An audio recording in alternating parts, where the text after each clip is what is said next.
ख़वातीन को शुरू के जो अयाम होते हैं उनमें कुछ ज़्यादा डाइटिंग नहीं के लिए कुछ नहीं दिया जाता, लेकिन जैसे ही आखिरी माह आते हैं, जैसे कि 7 और 8 मंथ स्टार्ट होता है, तो फ्रूट और जूसेस पर उनको लगा दिया जाता है। क्या ऐसा करना सही है?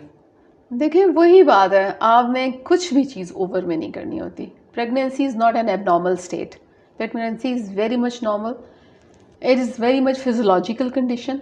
ये कोई बीमारी नहीं है, ये कोई एक्स्ट्रा ऑर्डिनरी स्टेट नहीं है। आपने सिर्फ क्या करना होता है कि फ़िज़िकल स्टेट से ज़्यादा आपने ख़ातून की मेंटल स्टेट की परवाह करनी होती है कि ख़ातून का ज़हन जो है वो अच्छा रहे, वो खुश रहे, वो ज़हनी तौर पे रिलैक्स रहे। ग़िज़ा से ज़्यादा अगर आप उसे ज़हनी ग़िज़ा दे दें तो वो प्रेगनेंसी पे ज़्यादा अच्छा असर डालेगी, बजाय ये कि ख़ातून के घर में इतनी प्रॉब्लम्स चल रही हों, सास नंदों से लड़ाइयाँ चल रही हों, हस्बैंड से खिच-खिच चल रही हो और mentally she will be so